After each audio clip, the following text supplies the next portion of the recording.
I guess the reason we were particularly interested in talking with you is we're trying to do more on diversity, inclusion, all of those related issues. And I saw that's one of the things that Eller College is hoping you're going to help with. Right. And I guess just in our own discussions, I think we've sort of struggled to describe just what that is, what it looks like. It seems to vary person to person. What would your definition be of that? I mean, I think my definition would be equal access and equal opportunity. It'll be, like you said, while there may be varied individual interpretations of it, but at the end of the day, if you have a subset of people that have equal opportunities, equal access to education. Sorry, go ahead. Your audio is going in and out on me a little bit. I don't know whether perhaps sitting a little closer would help. Okay, let's try it again. Okay. All right. So we were talking about, I guess, how you define those issues, those qualities. And I define those qualities as so long as everyone within a school system or within society has equal access to whatever society has to offer, and making sure that to do that, there's equal preparedness. In other words, you want to make sure that whether you call them the underrepresented minorities or what have you, that they are prepared to be able to take advantage, if you want to say that, or be able to perform at that level where equal access is granted. So it's not just given access, but are people prepared to operate within the access that's been given to them? Are there obstacles? Does a certain amount of societal inertia get in the way of that? Of course. I mean, we all know that. I mean, I think you almost have to go back to 2020 last year with some of the events there, which may have been a catalyst for most people in society, regardless of race, color, creed, to kind of step back. For the first time in years, everybody's stepping back and saying, okay, look, what do we need to do better? How can we help each other to move the meter forward to make sure that everybody in society is sort of being represented well? And from that aspect, I would say that over the last 6 to 8 months, there's been a fundamental shift. There's been a fundamental shift in both education, employers, corporate America, and everybody's saying, okay, we got to do better. Whatever we've been doing previously was not working. And there's a sense of, how should I put it? How can I help? What can I do better? As opposed to the defensive position of saying, well, if I don't have the students or the qualified employees, I cannot hire them. Now, to be a good corporate citizen, you've seen it in corporate America right now, where they are going out there and saying, what can we do to make sure that our future employees reflect the composition of society? And we cannot just wait for them to show up. We have to do more in the community. We have to be good corporate citizens. So that's what Deloitte is doing. That's what U of A is trying to do, is a shared value. And that's what corporate America is not doing today. So it's the idea of creating the pool of workers that take away that argument of where are these people who would fit these qualities? Right. It does that. But to create that pool, you cannot be on the back end of it and saying, well, we're it. You have to be part of the process that helps create that pool. We at Deloitte, we are a heavy employer of students coming out of U of A. We cannot just wait to see what the racial or ethnic composition are of those students. We have to do more. We have to come, and that's why I'm also interested in what can we do better? What are the outreach programs? What do you do with the community colleges in Pinal County? And looking at the programs that you have within U of A and the student body to see what are things that you can do to encourage participation in the business school by underrepresented minorities. In this case, we're really talking about Latinos and Blacks. What are some of the things you can do along those lines? Well, for one thing, there's the biggest thing that I think one of the biggest obstacles, if you want to call it that, is lack of awareness. It's lack of knowing what potentials and career opportunities are. So if I come in and I'm speaking to some of the student organizations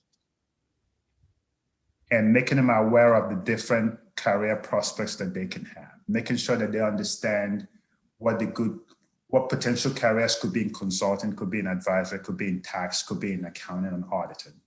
That awareness, which at times when you go through that, you see that they don't have that. Then secondly, with me, and also I have a plethora of partners at my disposal that over the next 12 months will be participating in classes, will be participating in faculty discussions, will be participating in student organizations, and just to get that awareness out. But when they see that and they see me and a few others, then they know that there are other people that look like them that have been successful, which is something that's lacking in those communities.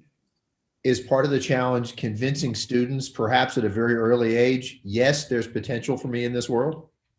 Yes, because when they look at it, they don't see people that look like them.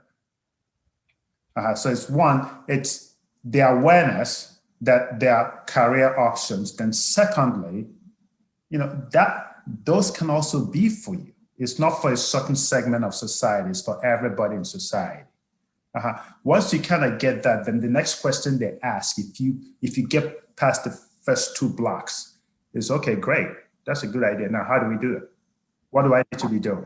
How do I get myself in those positions? That's where the mentoring comes in. That's where the sort of being plugged into them and that awareness. And there's just so much more that you can do at that point once you sort of get their attention. First of all, you got to get their attention first. How early in somebody's life can you do this? The way things are right now. You can go, I think high school. You got to get to high school. Okay? The high school outreach programs, you got to get to the high school. You got to get to the community colleges because you start to see a divergence. Those that even have the capacity, the qualifications and everything else, because of financial constraints and lack of exposure, would naturally just go to community colleges. And that's all they've ever seen based on the family structure. But if we are at the high school levels, and universities are also at the community colleges to show them that there's more out there. And not just show, but give them a path. Talk to them about, they come to an organization like Deloitte, we have mentorship programs, we have a few things to kind of get them aware. So does the university. So if you do those, and one other thing too, over the past 12 months, with the advent of video conferencing, the outreach has become more incredible. You can get to folks much easier. And it's easier to talk about these things. You don't have to go and set up a seminar where everybody shows up. It's just a Zoom screen. You can do a lot more now. I know one of the things we talked about among ourselves in terms of who we're reaching with stories day to day is, does our current dependence on Zoom for COVID and what have you carve out some of the people we might be otherwise reaching because maybe they don't have a good internet connection, maybe they don't have a computer able to do Zoom easily, all of that?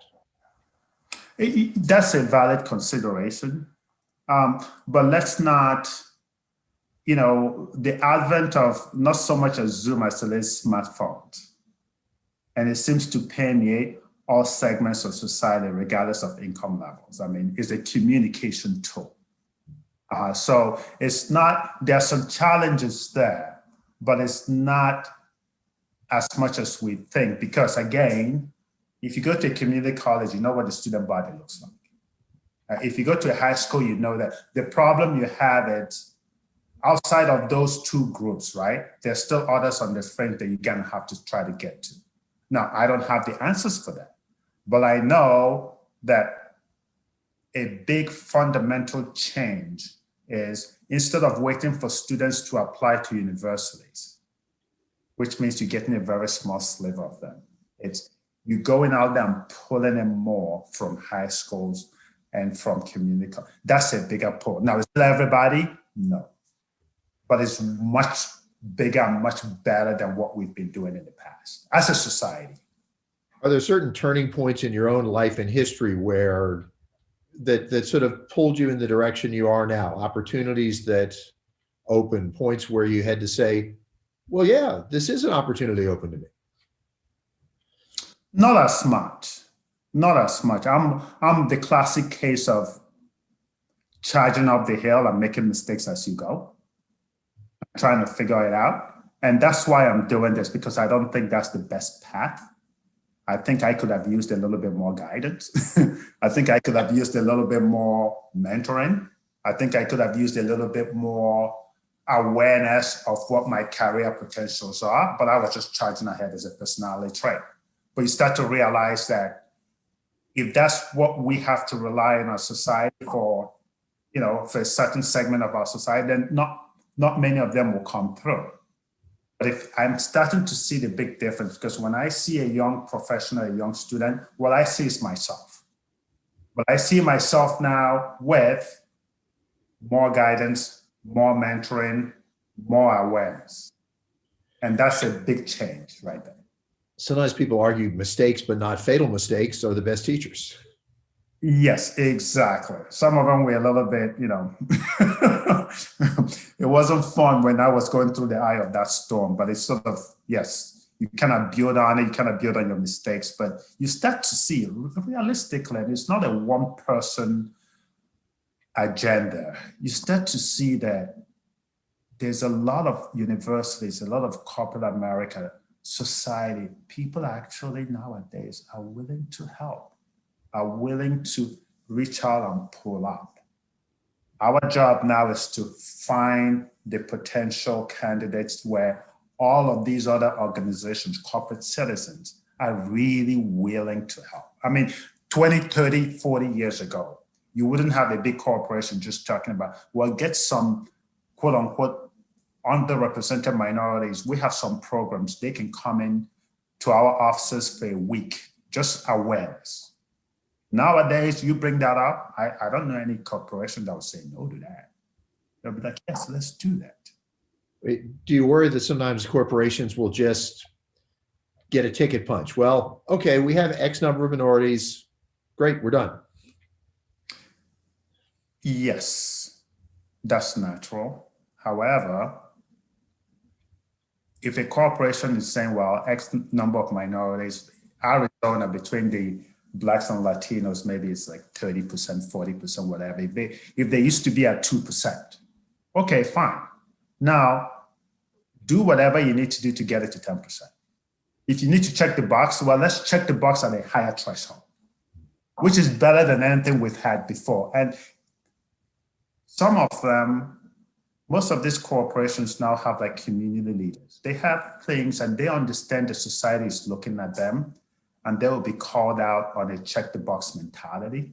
It's still there, but what you start to see is even those that would check the box need to check the box in such a way that when others look at it, what you have in your cooperation is a bit more representative of the composition of the people you have in society. Now, are you going to get to 30, 40%? No, not yet. Has there been a realization by companies that this is just good business? It makes good business sense? Yes, because clients are demanding that too. Each company has its clients. At Deloitte, we have our clients that are saying your service professionals need to be more representative and diverse. Diversity, not just in appearance, but in thought, makes for is a very good business strategy. And corporations are picking up on that, if that makes sense. Now, with this position at U of A, how are you going to put some of this in practice? Well, like I said, I mean, one of the key things is working with faculty, working with the deans to come up with areas of need, come up with areas of awareness. And again, looking at student body and student organizations and have cadences in there where you sort of meeting up, you mentoring, and not just me and some of the partners at Deloitte, and also the faculty and the deans, meeting up with the faculty to look at their programs, look at their curriculum, and see, okay, what areas, are there areas where you see less minorities, but you may see them in other areas? How do we get to those instead of have conversations with them? So I'm building a process with the dean right now on a cadence on the things that we're going to try to achieve over the next 12 months. How will you judge your success on this? I will judge my success on this when after 12 months, there's a lot more awareness of not just Deloitte on campus, but also on the various career opportunities that most students would have. I will judge success on the awareness that the faculty members have in terms of the impact they have on students and the impact they have on students in terms of bringing awareness to the students on what it means to be out in corporate America.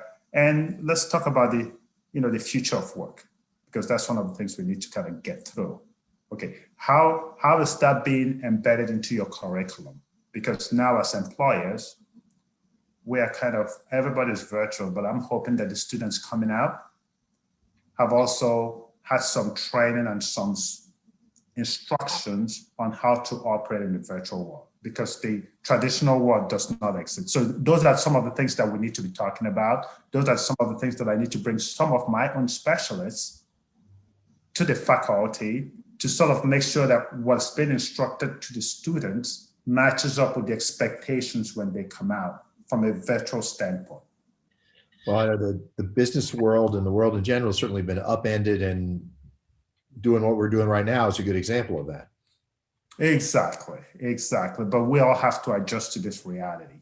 Not just me, not just you, not just corporate America, but also the students in these great institutions. And our values and U of A's values, it's aligned. We have shared values around making sure you do the right thing, making sure that you're reaching out and giving equal access and opportunities to all members of your, you want to call it, sphere of influence. Are there unique things about the state of Arizona that figure into this discussion? Well, I mean, if you look at what's happened over the last few months and the elections, not to get political, but you can see that the demographics is shifted. You can see that in Arizona, there's more influence coming from other states' migration. And so the whole thought process of Arizona being just a strictly white conservative state is changing. I mean, there's more thought, there's more diversity in thought. And I think it's making Arizona a much better place to be, not that it wasn't before. And I think just you now start to see a lot more in everything you do, just diversity in thought, diversity in everything that we do. And we have to make sure that that mirrors the employee base that you have. When, as a customer, when you go to any company, you like to make sure that the folks that come to serve you or you interact with are representative of what you see out in the rest of society. Arizona is becoming a lot more, at least I feel like it's becoming a lot more progressive. And I don't mean progressive in a political way. I just mean there's just a little bit more mix of thought in there. I think that's going to do it, sir, because we have to do a tremendous amount of condensing here. But is there anything that you want to add? Anything we didn't touch upon that you want to add or amplify upon? No, I think the only thing I want to sort of say is just this is probably one of the biggest honors I've had in my career to try to make a big difference. Deloitte in Arizona is the biggest professional service firm. University of Arizona is one of our premier schools. These two organizations coming together, we all have a chance to make a very big impact on the young folks we have in our great state of Arizona. And I'm just glad to be part of it.